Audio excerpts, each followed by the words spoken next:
In this episode, I'm going to introduce you to Roboguice, the dependency injection and inversion of control container for Android. While there's many of the other ones out there, Roboguice is proven to work in many various different types of applications, including the Groupon application, the Dig application, and many more. You can find the Roboguice application by simply going to google.com and googling Roboguice. So if you just Google Roboguice, you see it's Roboguice. If we go to the first link here, this is the Roboguice website. Pull it into view. You'll see that it's used on Groupon, the Open Table application, Dig.com's Android app, TripIt, and a couple of other ones here, like GoodRec and geobeagle.org, as well as many other ones, including my applications as well. Roboguice allows you to inject the dependencies that you have inside of your application. These dependencies include views such as text views, image views, resources such as strings. Allows you to use regular dependency injection for things such as classes inside of your application that you may need in different types of layers. For example, in our application currently, we have something that looks kind of like this. We have the activity on the top, and then in the middle we have the repository, and then down at the bottom we have the databases, which we're going to get to in the next section here. The activity is going to be the UI, the view that the user is looking at. The repository is going to be like something like the repository pattern, maybe something like the facade pattern. This could kind of be like a 3-layered architecture here, where we have 3 different levels of layers. Now the database layer, where we're going to interact with SQLite database, needs to have some dependencies fulfilled, such as the context in which it's running within. This is going to be the Android context, which is going to be an activity, or the application context. So you can provide that in a couple of different ways. You normally would implement a SQL helper that would take in a activity, and this activity would be the context. Now that would kind of eliminate this middle layer here, but what we want to do is we want to keep the application separated here, just so we can continually develop in a separated layered architecture.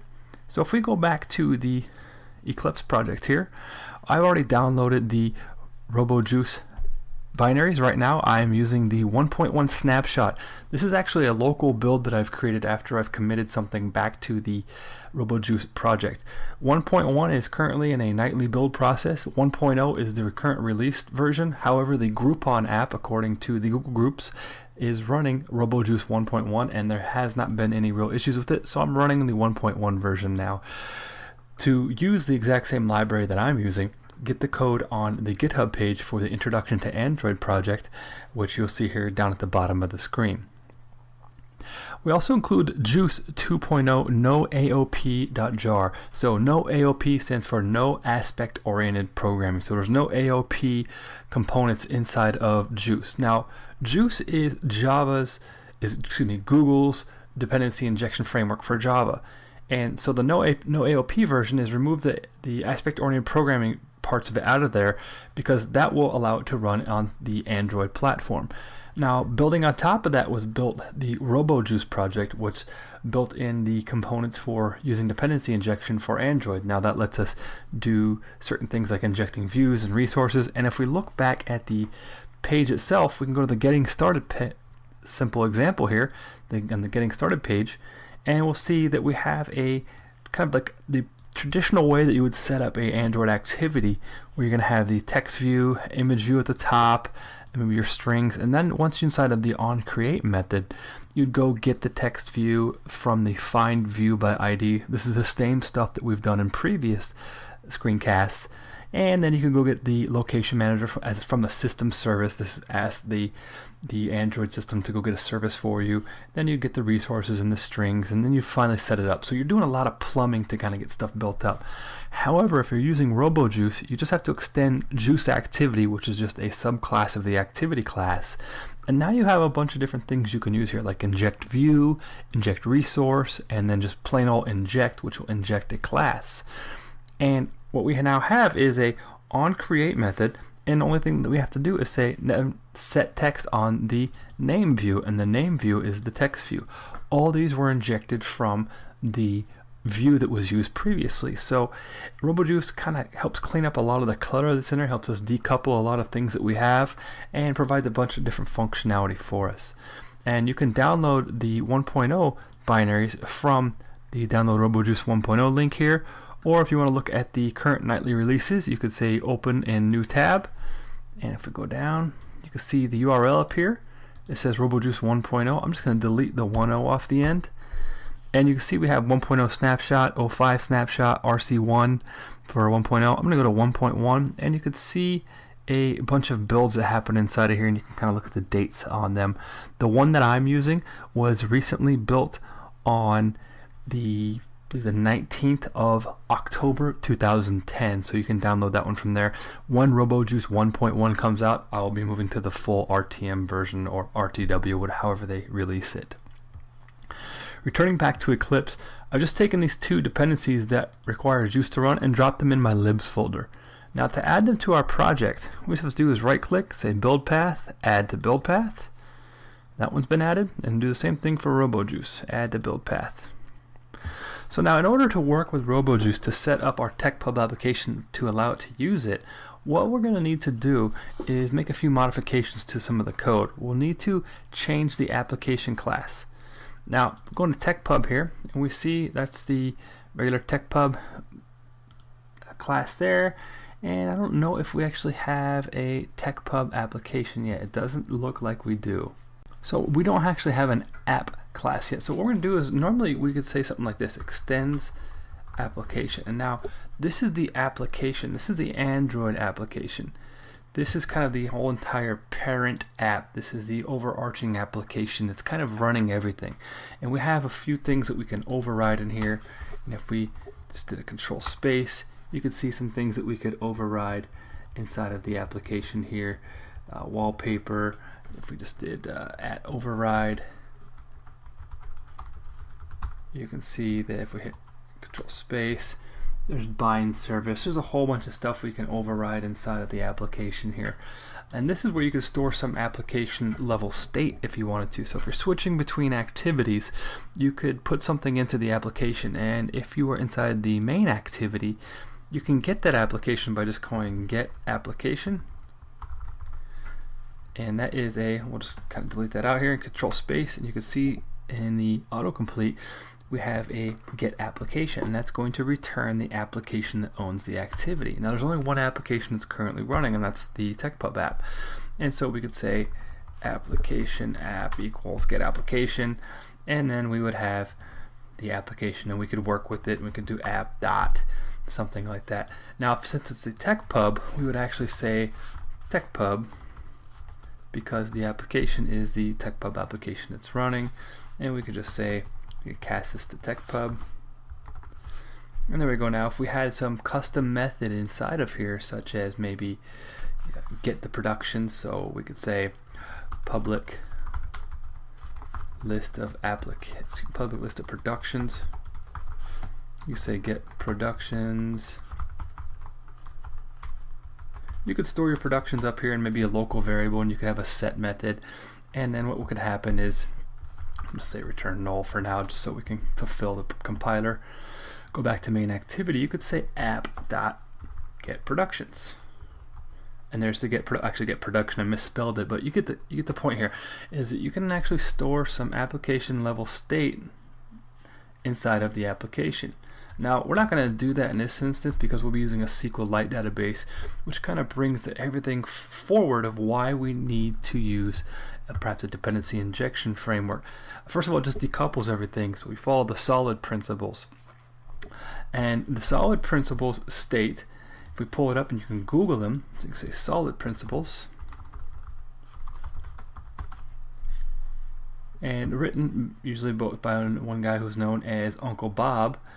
And we see the solid principles are single responsibility, open closed principle, Liskov substitution, the interface segregation, and dependency inversion. So you see solid right here on SOLID. Now this isn't an episode to get into object-oriented design or architecture of software engineering patterns and practices, but this is something to kind of get to know about and understand. And what we're kind of doing here is kind of operating into the interface segregation principle and hopping into the dependency inversion principle. We're just kind of getting started into those areas right now. And if we go back to the Eclipse here, we'll see if we clean up these imports. see we have application now, but in order to get working with Roboguice, to start using the features of Roboguice, we have to inherit from Robo application. Now this is important to note that you see if we go Robo application, import Robo application, if you go back to Firefox and we go back to Roboguice, let's look at the wiki real quick and the simple example. You'll see activity here and you'll see juice activity.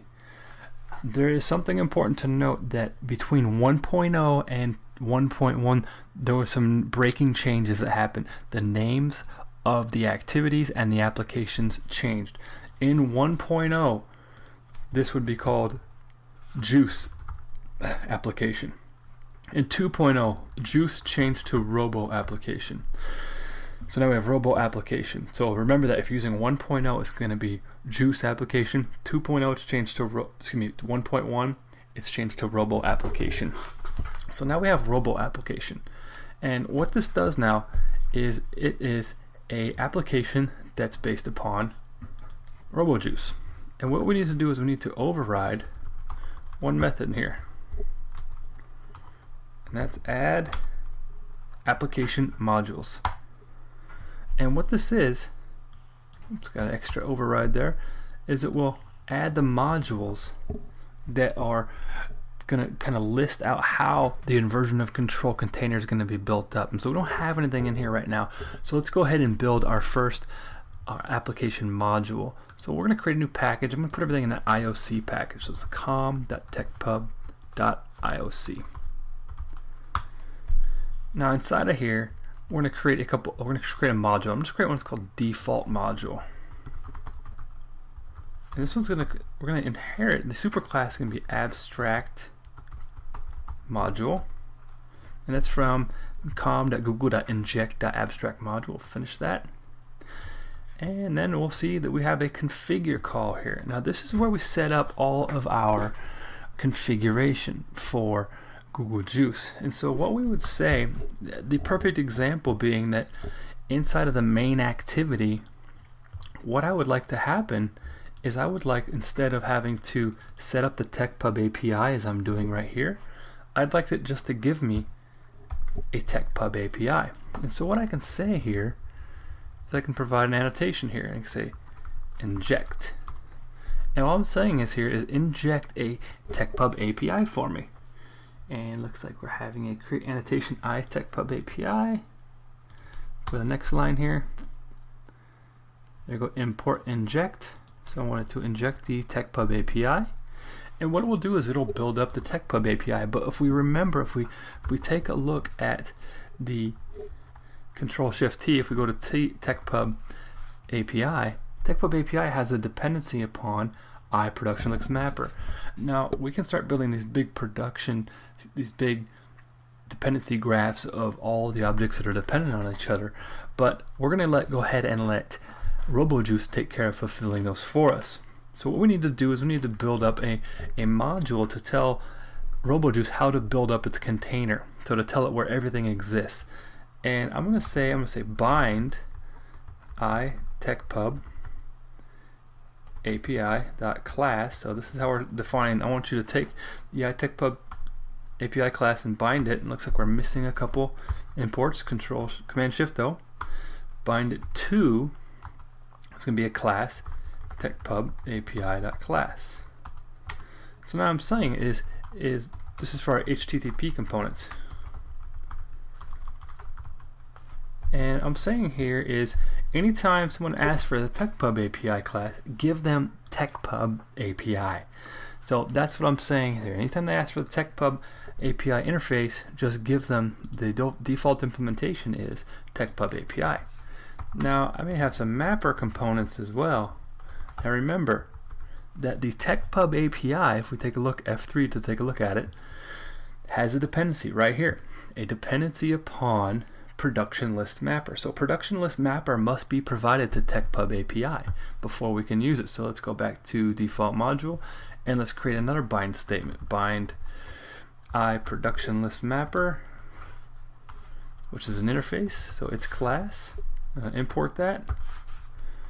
Control Command Shift O to production list mapper.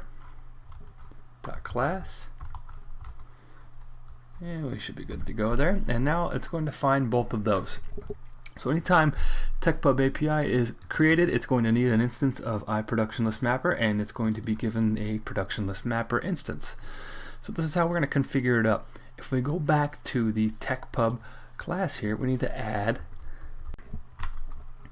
So we need to add an application module, and we're going to say modules.add new default module. Now, if your application is big and you have a ton of different things inside of your application, you might have a bunch of mappers. Maybe you have 100 mappers, maybe you have 100 different ways of all these different types of classes. You may not want to put everything inside of one module itself. So what you can do is you can build many different modules, and you can continually say modules.add, and so it might help you a little bit. So you set up your configuration for your database module in one, your mapping modules in another, and all your modules in just different locations, just so it's a little bit easier for you, and you can add the modules as you would prefer. So now when the application starts, when your Android app starts, what's going to happen is add application module is going to get called, and then you're going to add the default module. So the first thing that's going to happen is the app's going to figure out what its dependency injection kind of hierarchy kind of looks like that it knows about now. And only thing we're really working with is the TechPub API and the production list mapper. So if we go back to main activity, we have put the API on inject on this API. So what should happen is we will have TechPub injected inside the class. However, if we run this right now, we're going to get an error, and the reason why we're going to get an error is because we have to tell the TechPub API that we want Juice to take care of some injection for us. So we want to put the inject attribute on the top of the constructor that we would like Google Robojuice to inject its dependencies into. So what we're saying here is that, hey, Robojuice, when you create the TechPub API, I want you to go ahead and fulfill its dependencies and use this constructor to do so. So go ahead and try to use this one, and it will go ahead and implement the production list mapper. Now, if we did not provide this right here, there would not be a class to provide it with, and we would have problems and the application would not run. So we'll go back to main activity. We've now removed this instance here, but let's go ahead and start the app up again. It's currently running now, but let's go ahead and restart it. I'm going to install it.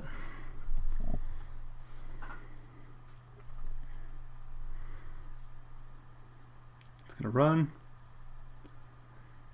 Start this piece, and now Google Juice is going to take over, and it looks like we don't have anything on the screen here. So let's take a look at why. Let's look at DDMS. We may have received an error, and it looks like we did. We got a null pointer exception, and it said on the get episodes task on main activity line 101. Let's go there, and it looks like I bet you TechPub API is probably empty.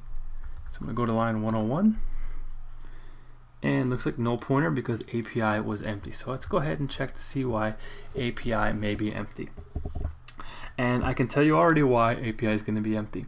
It's because I forgot to implement to extend the proper Robojuice activity. So it's going to be called RoboList activity. So anytime you have an activity such as regular activity, that's going to be robo activity. If you have a list activity, it's going to be robo list activity. If you're going to have a robo like map activity, it might be robo map activity. And what those robo activities allow you to do is use all of the Robojuice features inside of that activity. So now that we have that set up in here, let's go ahead and restart this, and we'll see if this loads up here again. Now remember, we didn't provide any error handling inside the background task that we created in the previous episode. So now we're not getting any feedback. We're kind of having to look at DDMS to see what's going on. And it looks like we have another problem here. So let's go ahead and hit force close. Go back to DDMS to see what the real problem is. And unable to start the application. Class cast exception, get injector. Looks like Robo list activity line 107. Let's take a look at that one here real quick. Let's go to row 107. 107 is actually that's going to be Robo list activity. Okay, TechPub main activity on line 38. Let's take a line 38. Line 38. So save instance state. Looks like we are probably doing something a little bit wrong here. Okay, so what we actually have here is another instance where we forgot to add something to the Android manifest XML. Now, by default, the Android application believes that it's running within the regular Android application context, so which is just android.app, I believe android.app.application. Now, we actually need to tell the Android application it's running that, hey, you actually have a different application that you need to run within. And so we're going to go to Application tab on the Android manifest. So I've just double clicked on the application manifest. And let's go over to the name here and select the one that matches. This would be TechPub right there. Select that one, and there we go. Hit save, and now if we rebuild and redeploy, we should have an application it should run, because what was happening before is it couldn't find the application.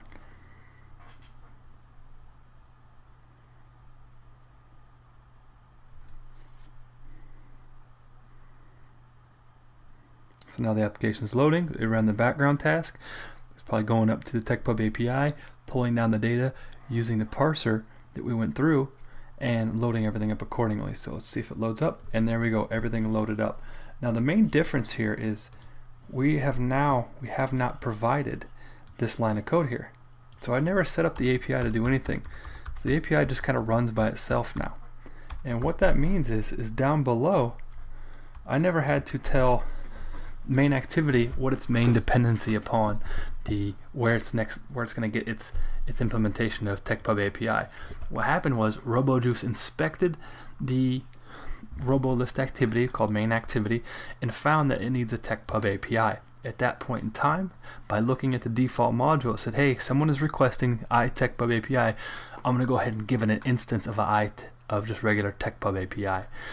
Inside of the TechPub API, we know that TechPub API has a dependency upon the production list mapper, actually the interface of production list mapper. And then Roboguice inspected this and found that we needed to use production list mapper, and so forth. And so it built the entire dependency graph and shoved it into here.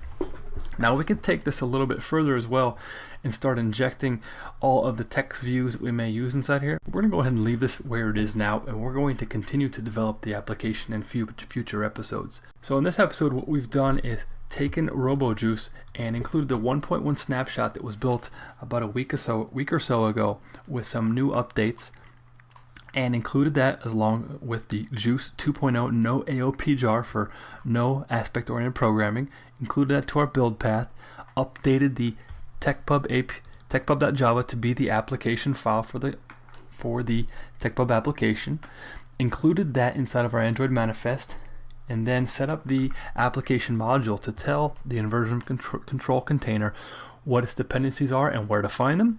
And then we told the main activity that it's going to inherit from RoboList activity, which then provides some inversion of control container capabilities to this type of activity. And we're going to inject the TechPub API, and which takes care of it for us. And then at that point in time, we can then execute as we were before. We've now removed the dependency upon regular TechPub API and the production list mapper. So we've kind of broken our application apart. We've started depending upon abstractions, and we've got an inversion of control container working for us.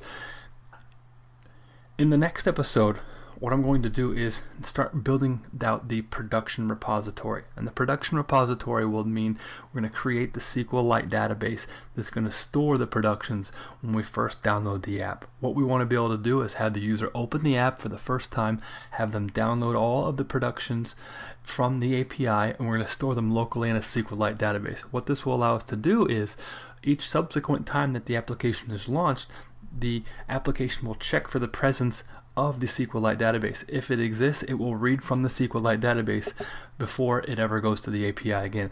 This allows the application to have a quick response time, a quick launch time, so the user can open it, select it, they can see the episodes that are there, they can choose to download whatever episode they want to in the future when we build that component, and then they can continue to navigate between the screens without having to load from the API each time they request a different screen.